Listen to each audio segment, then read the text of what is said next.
Rappeur émergent du 92, il a apparemment rayé ses plaquettes de frein et ne sait plus comment s'arrêter. Tout droit venu de Rueil Malmaison, il a accepté de venir se livrer en exclusivité sur le plateau de Méloman. Véritable haut-parleur de son quartier, son premier EP 10 000 heures est en fait l'introduction d'un rappeur prometteur et engagé. Vous l'avez évidemment deviné, il s'agit de Sauron. Sont pas choqués, c'est Sauron. Ouais, c'est très bien que je suis précis. Si j'ai percé, nous le saurons. Le soir où je remplis Bercy. Et j'apprécie quand je me le drive filtré 3 fois. C'est vrai que des fois je suis mauvais, mais au fond j'ai la foi et j'ai la voix qui se propage un peu partout dans le pays. Ça fait bander, je suis en indé. C'est qu'à personne j'obéis. Et y'a peu de frappe, je connais la chimique. Ouais, ça va.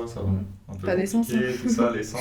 Mais vas-y, ça va, on est là. Est-ce que tu peux nous raconter qui tu es, ton parcours dans la musique? Bah écoute, moi c'est Sauron. Je fais de la musique depuis petit. Je te dirais à peu près depuis 12-13 ans. Depuis que t'as 12 ou 13 ans? Ouais, depuis j'ai mes 12-13 ans. J'ai toujours fait un peu de la musique. Je suis originaire de Rueil Malmaison, dans le 9-2. Et voilà, je suis un petit artiste indépendant qui fait son petit bout de chemin. Justement, être artiste, être rappeur, c'est aussi savoir s'entourer des bonnes personnes. Est-ce qu'aujourd'hui, t'as une équipe autour de toi ou t'es vraiment en full indé? Non, j'ai toute une équipe avec moi. En vrai, je t'explique, je suis en indé. Ok. C'est-à-dire en indé tout seul, tu vois, pas de maison de disque, pas de label ou quoi que ce soit. C'est un choix ça ou... Ouais, pour l'instant, c'est un choix. Je veux vraiment pouvoir tout gérer, pouvoir tout faire tout seul. Je suis pas fermé à l'avenir pour une proposition ou quoi, mais pour l'instant, Tu on est préfères bien être comme tout ça. seul, à faire tes trucs. Ouais, on est bien. De 2019 à 2021, on a suivi ta série Plus de frein. T'en as sorti 8 aujourd'hui. Tu sais que nos corps on les loue, mais quand les rend y'a pas de caution. Mais moi ce soir je suis encore ébou et j'ai abusé sur la potion. C'est que des salopes, mais moi je dis rien, sinon ils vont dire je suis jaloux. Moi je trahis pas pour des scalopes, et devant le condé jamais j'avoue. J'ai vu des trucs. Est-ce que déjà tu peux nous expliquer ce que c'est la mentalité Plus de frein? En vrai, c'est ça, plus de frein mentalité, c'est plus de frein, tu vois, on y va tout droit, on avance. Vas-y, y a plus de frein, faut qu'on Tu entende peux la plus musique t'arrêter, jusqu'à ça y est. sa plaît, tu vois. Voilà. Est-ce que la série est finie ou tu nous prépares des petits trucs en cachette? Non, en vrai, la série, elle est pas finie. À la base, tu sais que je devais faire que 5 épisodes. Et vas-y, j'ai vu que les gens, ils avaient aimé tout ça et j'ai continué. Mais en vrai, non, c'est pas la fin. Je peux même pas te dire quand c'est la fin. Déjà, il y aura le 9, il y aura le 10, ça c'est sûr. Finalement, après quelques clips et quand même une petite dizaine de singles, tu nous sors au mois de juin 2022 ton premier EP 10 000 heures. Faut que je quitte la rue, je vais voir que la plage. Des fois je suis cru, des fois je suis sage. Al Pacino, là je me sens dans la passe. Enfant du quartier, enterrez-moi sur la place. Est-ce que tu peux nous expliquer pourquoi 10 000 heures? C'est une théorie qui dit que si tu travailles sur ton art pendant 10 000 heures, en gros, tu deviens maître de ton art. Et mais je trouvais le nom pas mal, tu vois, l'idée pas mal. Et je pense qu'on est sur les 10 000 heures. Donc je me suis dit c'était le moment et c'était le premier EP. Pour marquer le coup, je me suis dit on va l'appeler 10 000 heures. Tu maîtrises ton art là, ça y est. Ouais, je pense qu'on est bon là. Tu nous sors donc 5 sons plus variés musicalement que d'habitude et j'ai vraiment l'impression que tu as passé un cap en fait dans ta musique. Est-ce que tu peux nous expliquer pourquoi ce changement d'ambiance? Tu sais, si tu regardes vraiment même les premiers sons que j'ai envoyés, c'était Vagram et Moonrock. C'est des sons, tu vois, il y a de l'autotune, ça chante quand même. Donc j'ai toujours fait ça. C'est juste que c'est pas ce qui avait pris plus. Au début, quand j'ai envoyé ça, ça prenait pas trop. Et quand j'ai envoyé des freestyles en mode plus de frein, c'est là que ça a commencé à prendre. Et donc je me suis dit, je vais rester sur ce train-là. Donc j'ai envoyé freestyle par freestyle, mais je me suis toujours dit que j'allais envoyer ce que j'aime faire aussi à côté. Je me suis dit, c'est le moment d'envoyer des petits sons comme ça. T'avais envie de faire de la mélodie, t'as fait de la mélodie. Voilà, exactement. Par rapport à ce changement d'ambiance, comment t'as appréhendé la sortie de l'EP par rapport à ton public? Est-ce que tu t'es pas dit, est-ce qu'ils vont trouver ça bizarre ou... Ouais, si, je me suis dit, mais en vrai, moi, je fais ce que j'aime moi. Pour ça, tu vois, l'indépendance aussi, c'est bien. Parce que moi, je fais ce que j'aime moi, il n'y a personne derrière qui va me dire j'aime pas ça, fais-le pas, j'aime pas ça, fais-le pas. Si moi, j'aime bien, je vais l'envoyer le son. Et donc, justement, quand j'ai écouté ces sons-là, j'aimais bien. Je me suis dit, on va les envoyer.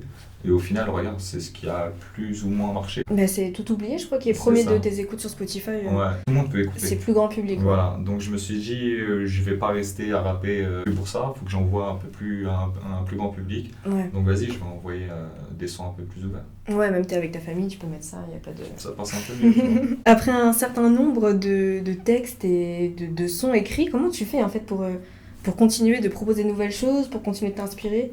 Ouais, en vrai, moi j'écris pratiquement tous les jours. Là, je suis avec toi, ça se trouve, je vais descendre là et je vais écrire un truc. J'écris sur place. Je vais voir un truc là devant moi, il va se passer un truc dans la rue. T'écris sur le moment. Voilà, j'ai jamais calculé. Mm. Je peux pas, genre, arriver au studio et dire, vas-y, ce soir, je vais écrire un texte. Ah ouais? Ça Ok. m'arrive, mais je préfère quand ça soit... Je sais pas, je marche, j'ai vu un truc, là j'ai vu un truc, bam, ça me fait plein de petits trucs.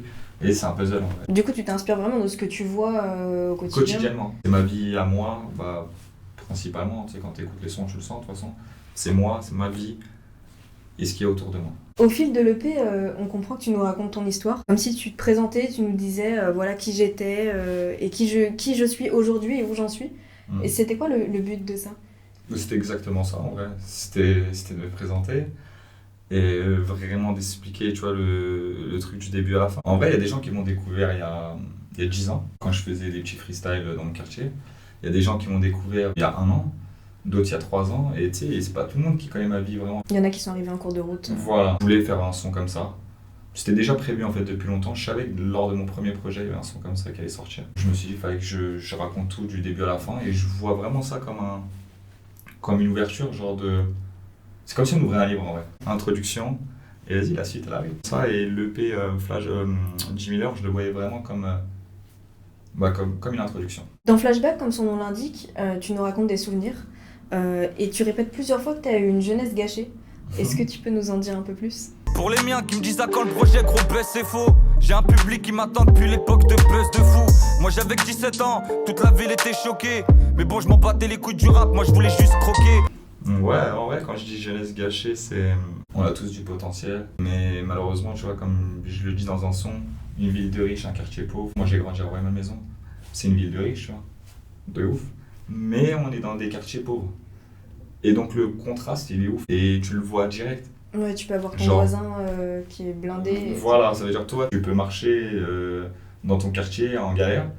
Tu peux faire 2-3 pâtés de maison, voir un mec en Ferrari passe devant toi.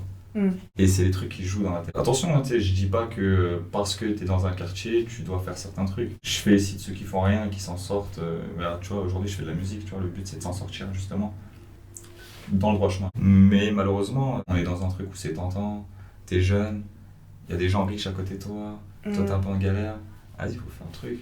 Et donc c'est pour ça que je disais une jeunesse gâchée, c'est dans le sens où on aurait pu faire tellement plus de trucs, mais on a été attiré par des petits trucs de merde. Ceux qui ont écouté Flashback sauront de quoi je parle. Dans ton single 10 000 heures, t'es à la recherche de ton temps.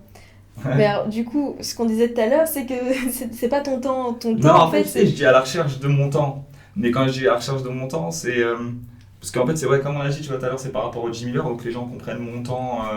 Genre. Ouais, le temps de l'heure. En fait, je dis à la recherche de qui ? Je suis à la recherche de mon temps. Donc, d'argent, ouais. Tu vois. Mais au final, tu le prends comme tu veux. Les deux se tiennent. Les deux peuvent jouer. T'as commencé, entre guillemets, avec ta série Plus de Frein, c'est comme ça qu'on te connaît, enfin, quand on pense Sauron, on pense Plus de Frein. Tu nous as sorti plein de singles, tu nous as sorti un EP récemment. Et c'est quoi la suite maintenant ? Comment tu vois ton avenir dans la musique ? La suite, c'est on va envoyer. Hein.